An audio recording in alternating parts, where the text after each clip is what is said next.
Now, it's time for News from the Chin with John Z. Matthews. Anal sex is risky. Yeah? It's true. Anal sex is risky, huh? I came across a list of things that you should be aware of before you take it in the butt here. Butt fucking. What's in it for you? So there's an increased risk of bacterial infection, clearly. And changing condoms if moving from anal to vaginal sex avoids introducing different bacterial forms to each. Yeah, you can't flip-flop that shit. No. I learned that the hard way. Didn't you know that as a kid, though? Didn't they talk about that in, like, sex ed or something? No, they never was like, you can't butt fuck a girl. You can't, like, start in her pussy, butt fuck her, and then finish in her pussy and nut on her belly.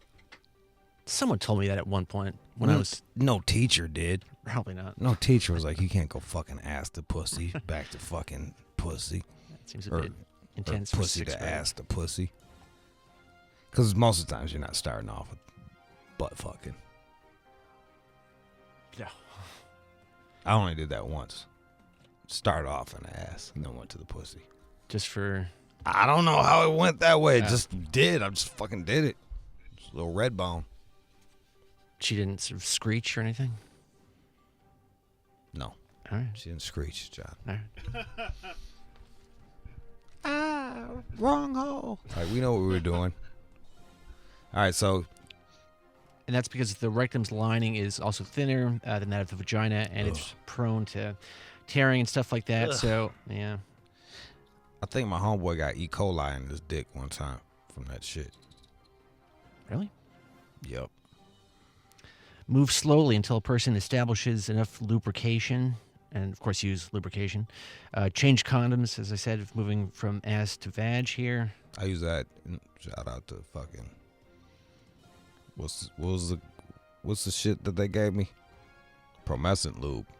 For the last time I butt fucked. Hey. And that worked? Yeah, it did. And outside of the bacterial infection, increased risk of STIs. Same idea here. The skin is more likely to tear during anal than during vaginal. I feel like most of the shit is common knowledge for adults. For adults.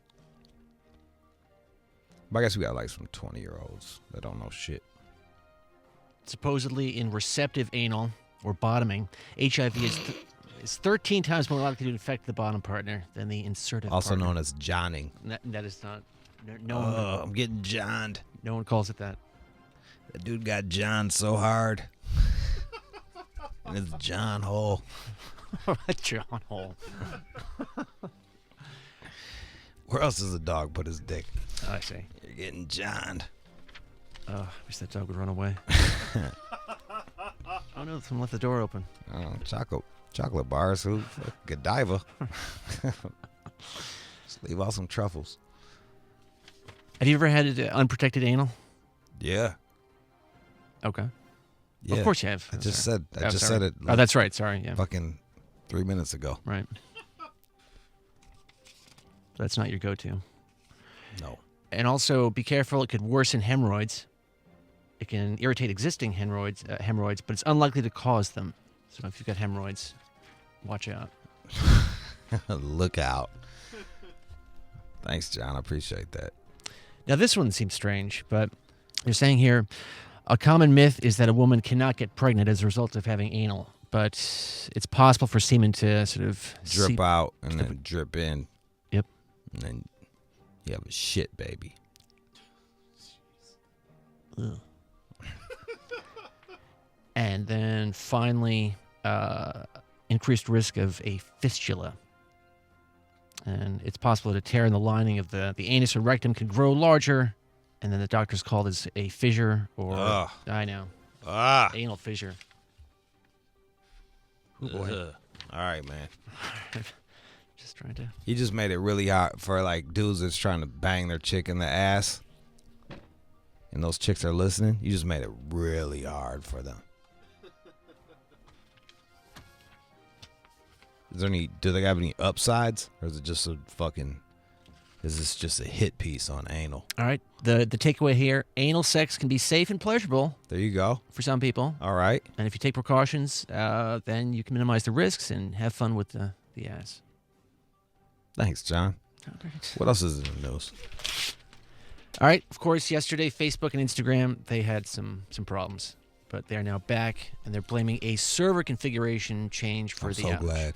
I'm so good. Yo, I thought I got kicked off. I was like, oh, they did it to me. It was a push. It was the pregnant lady. It was the pregnant lady meme. That's the one that got me. Oh, no. It's kind of shocking it lasted for as long as it did.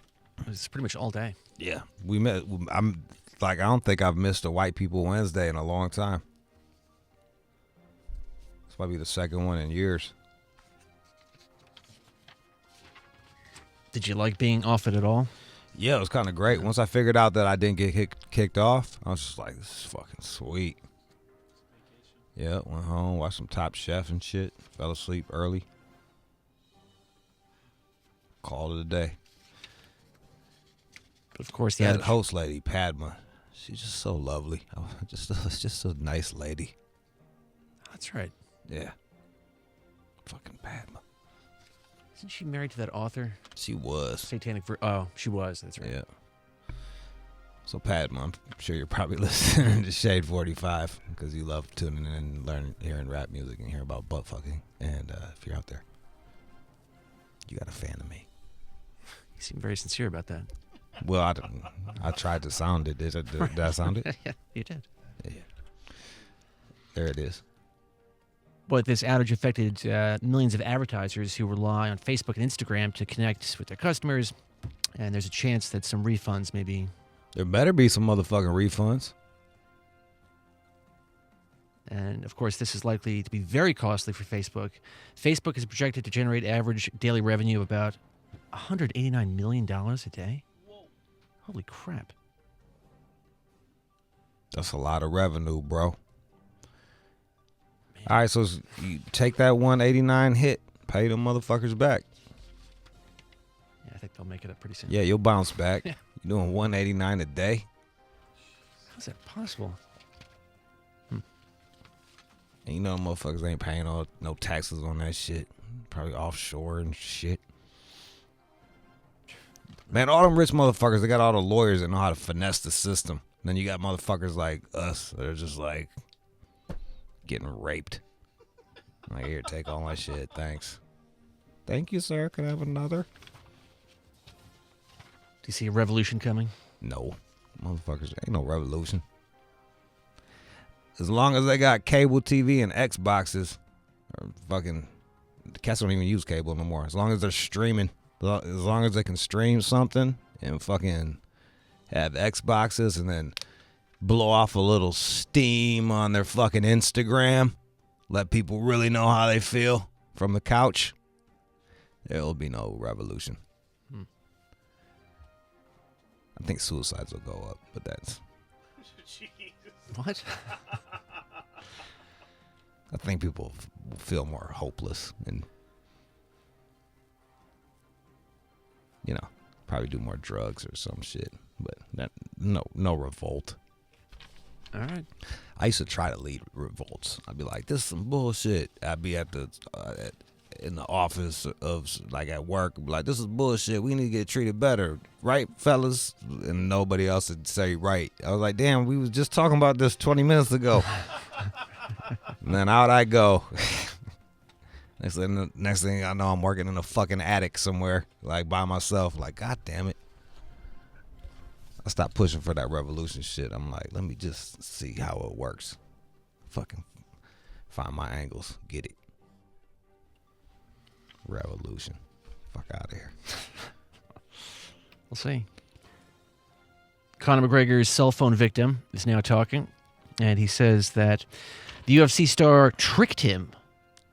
Ahmed Abdurzak from the UK. He was vacationing in Miami when he took a photo of Conor at this hotel, and McGregor approached him, offered a hand. Well, let me just have him tell you. Let's see. Okay, here we go. Right. We ended up in Live on a Sunday. Blueface was there, so we just seeing what was popping, So there was quite a few A-list celebrities over there, innit? You know how it goes down. It was with Birdman, Blueface. There was a few NBA players and NFL stars over there. So what happened was we see McGregor in the club, and it was all cool, whatnot. And then on the way out, we were just waiting for our vehicle from the valet. So we were just waiting for our vehicle to pick it up. And then as soon as we go pick it up, I see Conor McGregor. So I'm there. I try to take out my little phone.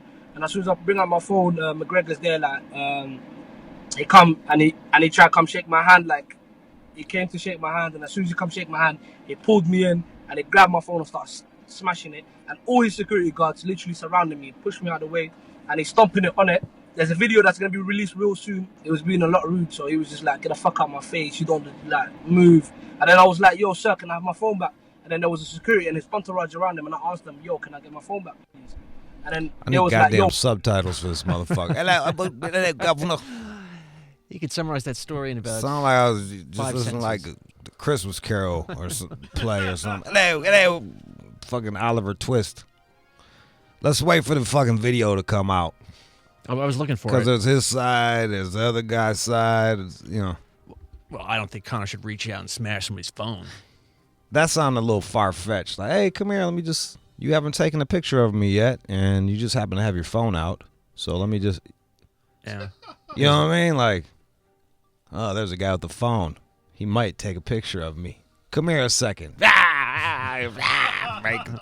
it. I'm stomping on your shit. Fuck you. I don't know. Maybe he's drunk. I don't know. Well, he was arrested. The cops sided with Ahmed. All right, we'll see where it goes. He'll get a settlement.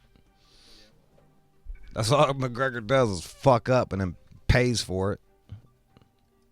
But then it just gets more people to watch the next fight. He's like a wrestling character. I'm waiting for that Diaz fight again. What's that? I was just wondering, who do you think he's going to fight next time? Probably Diaz. Really? Okay. Yeah, for like the third. They each got it. They each won one. Hey, Diaz brothers, if you listening, come on through. Chop it up with Judy. Stockton, bitch. I've never been there, but I got fans out there. So, boom. Regular bedtime benefits adults just as much, if not more, than kids. Hell yeah. Fuck yeah. And the data showed that people with irregular sleep patterns typically weighed more, had higher blood sugar, blood pressure, risk of heart attack, stroke, and everything was screwed up. But you have to stick to a system. That's why the other day. That's why I was telling you how I have like the booty calls mad early, so I can get all that shit done, and I'll be in bed by 11 or 12. Every night you're in bed by 11 or 12. Yesterday I went to bed at fucking 8:30 or 9. What? On purpose? I'm fucking tired, bro. Oh. I'm still on the mend. Cats don't. I just don't complain about it. Still come here, eat and puke half the fucking time. You didn't just doze off? You put on your pajamas and went to bed or something? I put on my pajamas. You don't want pajamas. I put on my pajamas. My little one zippy with the fucking feet in them and shit. But really, they found that fucking fag. They found that keeping a consistent sleep schedule was most accurate compared to. Oh, the point being, again, you're really hurting yourself if you're irregular in your sleeping. Give me another news story, John. All right. It took them 2 hours to get this shit ready. True, I was in that meeting earlier. Finally bailed on that. Social media, as we've pointed out, is now really linked to a rise in mental health disorders in teens. And this is happening all over the place. They're talking about major depression, suicidal thoughts, Bam. Psychological distress, Boom, more attempted suicides. Araka. Oh, no. You know why? They see motherfuckers that kill themselves. Every time someone dies, my timeline's flooded with that shit. R.I.P. Little Wacky or whatever. I don't know, whatever their fucking names are. They have like 2 songs. I love you forever, Little Wacky. R.I.P. Sorry you ate the fentanyl, Little Wacky. Kids see that, they want that attention. Then you pair it up with like, they're looking at. this is the cliche, but like every like people are always showing the best shit happening. Like they're showing their best time. They're showing their best angle. So people are comparing, and that's just like one moment in their 24-hour schedule. So people are like looking at other people's shit like, damn, I'm jealous. How come my life ain't cracking like that? Yeah, especially as a kid. I mean, I can't imagine. Yeah. And on the flip side, like people will be like, when you do your Instagram lives, how come you ain't with nobody? Because like, bitch, when I'm with people, I'm actually enjoying myself. How come you never have no girls on it? Because I'm fucking them. Champ. You know, it'd be awesome if we do an IG live so I can fucking entertain these goddamn strangers. You'll never see me at my best on Instagram. I think the last picture I was just standing in the parking lot of my abandoned mall that I used to pull chicks out of. And they point out here that spending time with people face to face is a big protective factor against depression. But that's the thing, they scared. They don't know how to. Yeah. They don't know how to fucking do that shit. I was talking to my mans, and you know they're about my age, and I was talking about how we used to go to Belle Isle, and like Belle Isle was like this island, in the Detroit River, and you go around in circles, and like you hop out of the car and you run up on girls, and you had your little fucking paper and pencil, and you just try to get numbers. Like they don't do that anymore. No, If I ran up on a car, like nowadays they probably like fucking freak out, run me over. Alert, stranger, danger. Especially my old ass. Hey, what's up? That look a little weird. They don't do that no more. And as you just said, more social media use is associated with symptoms of social anxiety, social isolation, loneliness. So it has the opposite effect. Yeah, and it's like it just keeps compounding, y'all. So like, fucking get off your. Test it for 2 days. And you'll see, like all these times you'll be bored, you just reach for you'll reach for your phone. You're nervous, you reach for the fucking phone. It's your little blankie. We all got blankies and shit. We're adults walking around with our little blankies, afraid to talk to somebody and look them directly in the eye. Try it for a couple days. See how you like it. I'm stuck on that shit, but soon. Yeah, it's just crazy. In like 5 years, I'll be off. I don't believe that. But when you go to a bar, when you go to a bar these days, I mean, everybody's on their phone. I mean, it's just rare that there's some lady sitting there not on her phone. It just sucks. I know. And the thing is, yeah, when you try to talk to them, they're like, fucking weird. So like, fuck it, I guess I'll go on my phone too. Now we're all on the fucking phone. Exactly what happens. It's like, all right, now I'm on my fucking. I can fucking try to talk to you while you're like liking Instagram shits, or I'll just stare at these tequila bottles right here. Fuck it, I'll get on the phone.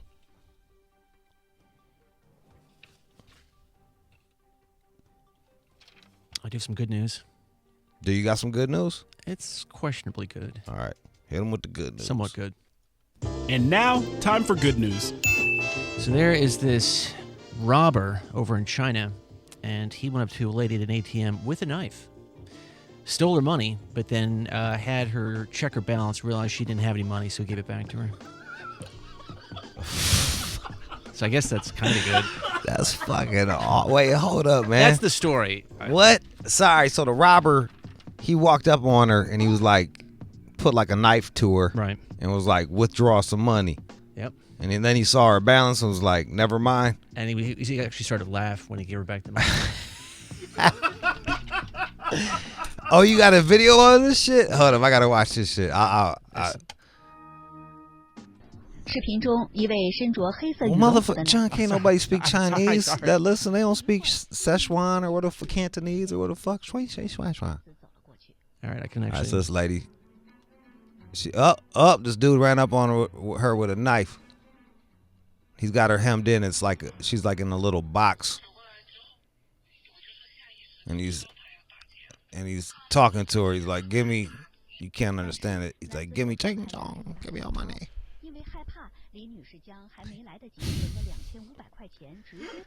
I was clowning, but I sounded like that shit. She looks kind of freaked out. Yeah, she's cute, dog. Yeah. She's doing bad. I can help her. All right, now he's got the knife up to her. She's sticking the thing in. He's looking at her fucking.